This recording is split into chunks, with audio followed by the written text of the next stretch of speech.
open the page. I don't want to hear you say that. Put that umbrella around, otherwise I'll take it off you. Warum?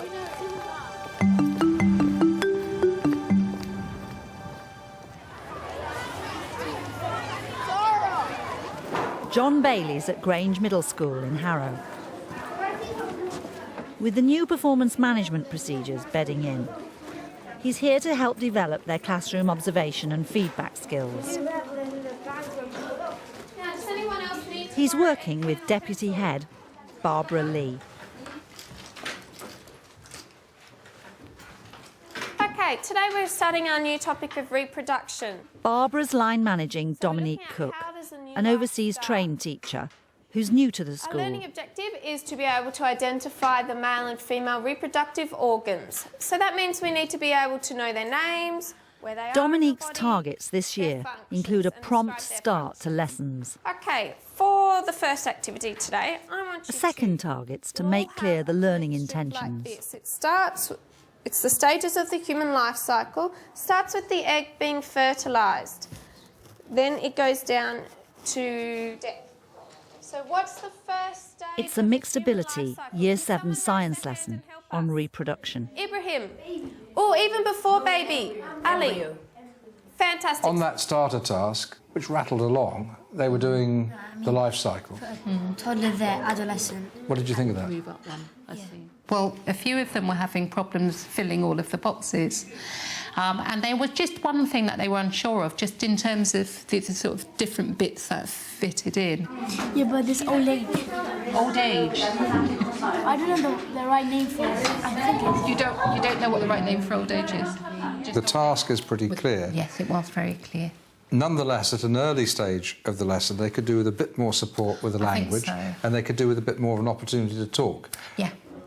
I wondered whether or not might have been possible to have some group discussion perhaps on there. I'm going to give you a piece of scrap paper. Now, I don't want to hear you calling out. This is something you need to do by yourself silently. I want you to write down any words that you know for any parts of the anatomy of the body. So they may be words that should not be said out loud in the classroom.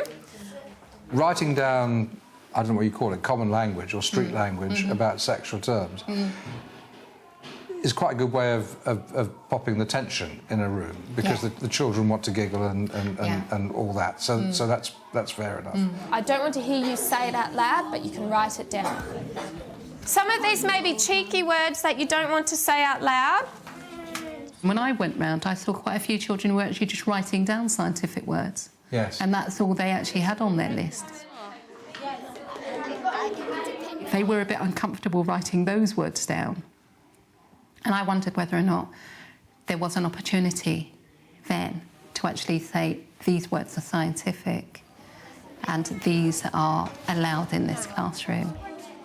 Some words that we've put down, they're not exactly scientific terms. So now that we've got them down, we've got them out of our system, some of the sort of cheekier words. I don't want you to be using these words in class anymore.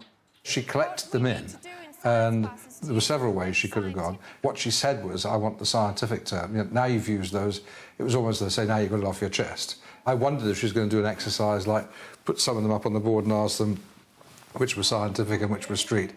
From the vagina, the sperms... Instead, the pupils move straight on to a new activity. Then up the fallopian tubes, oviducts. Here they meet the ripe egg, which has been released from one of the ovaries. If no egg is present, the sperm will die after a few days. Okay, fantastic. Now, if we have a look at the next page, you'll see some pictures here, some diagrams. There's lots of language issues in that classroom. Your words like fallopian tube, you don't... it's not everyday speech. And so there are opportunities to have those words sounded out and all that weren't really there. They weren't there in the groups either. So what do you need for reproduction to occur? What do you need? So you need two parents, is that right? Okay, excellent.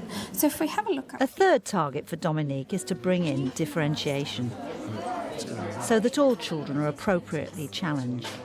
Here it says that the female fish lays the eggs first into a nest, and then the male fish comes along and fertilises them with the sperm.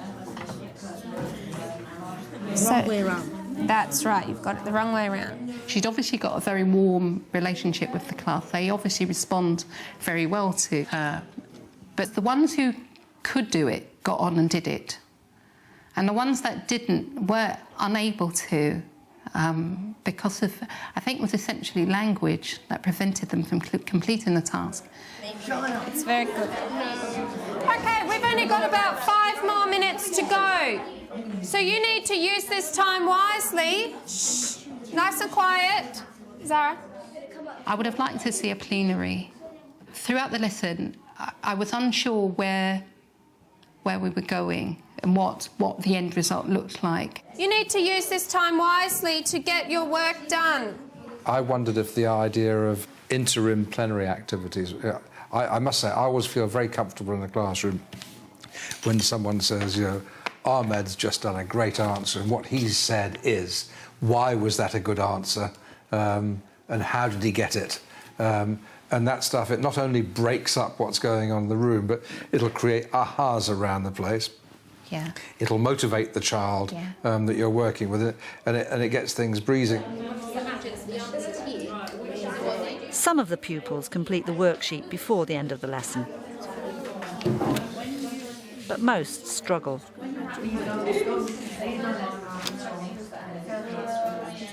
At the end of the session, there were still children who didn't know what reproduction meant. There were still children who didn't understand the word fertilisation. That lesson would have gone from satisfactory to good if there was actually more differentiation, it would have helped with the pace.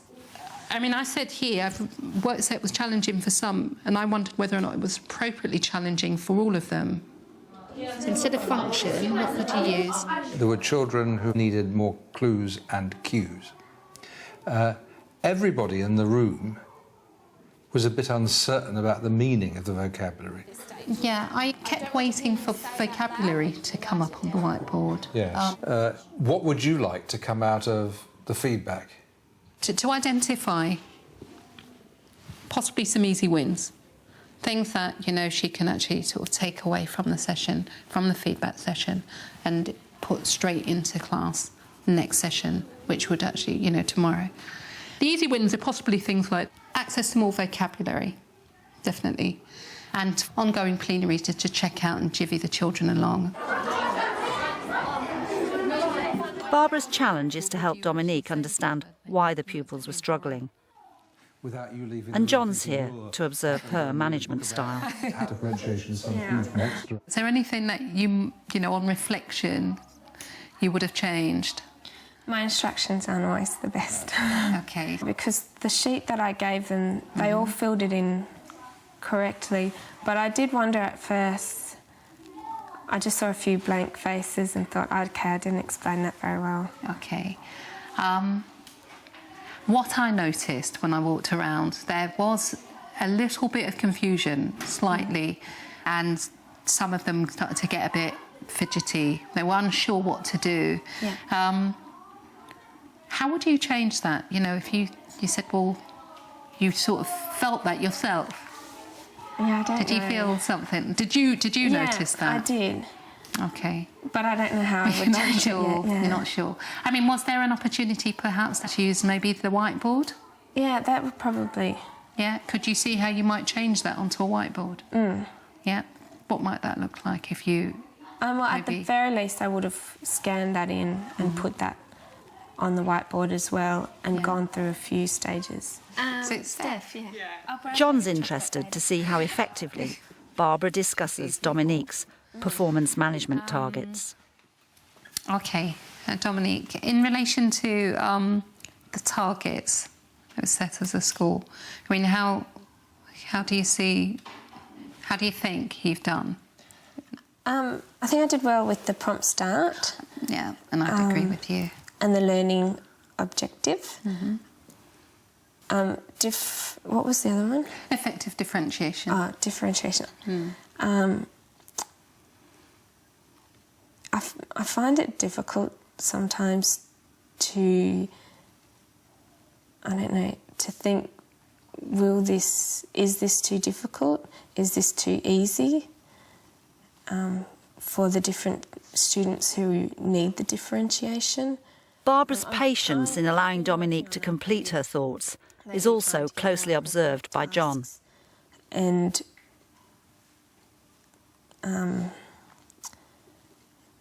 trying to help them engage better with the lesson and better with the learning.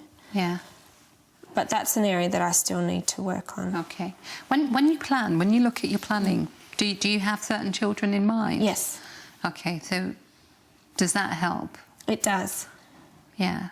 Do you have children from sort of the whole spectrum of abilities within your class when you look at your planning? Yes, I mainly, with the differentiation, I mainly focus on those students who I know need more help accessing the curriculum. OK. What I've done is I've just jotted down a few notes of things that I consider to be easy wins. Barbara goes on to suggest ideas such as mini plenaries and word banks to help Dominique improve her explanatory skills and differentiation in lessons.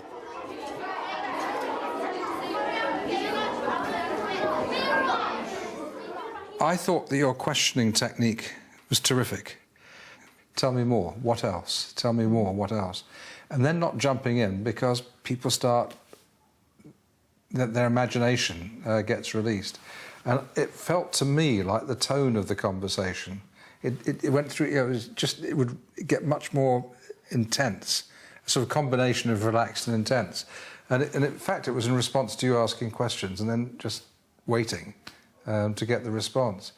You can't just go in there and start sort of making judgments and wagging your finger and saying you should have, why didn't I see this? And so whatever messages you've got to deliver need to be delivered in a way that someone will take them. And so I might have had to really dig deep if I'd met with a barrier to that. At first, when you asked the question about differentiation, yeah, I was thinking to myself, I wonder if she's got a really strong idea of what differentiation is. Now, under pressure of your... No, not under pressure. Once you and she got talking about it, it became clear that she did, and she'd given it a lot of thought. But it was also clear that she was developing the idea as she was talking to you. So I think that was the case. I kept waiting because my belief was that the answers were with her, and where she had these pockets of knowledge and she'd had them in different categories and they'd almost been just that pigeonholed. Well, that goes there and that goes there and that goes there. And that we were talking about something that she hadn't, so it was a pigeonhole with a label, but it didn't have anything in it. And it was trying to get her to make the connection between what she already had and the ideas she already had and where this fits in here as well. Yes.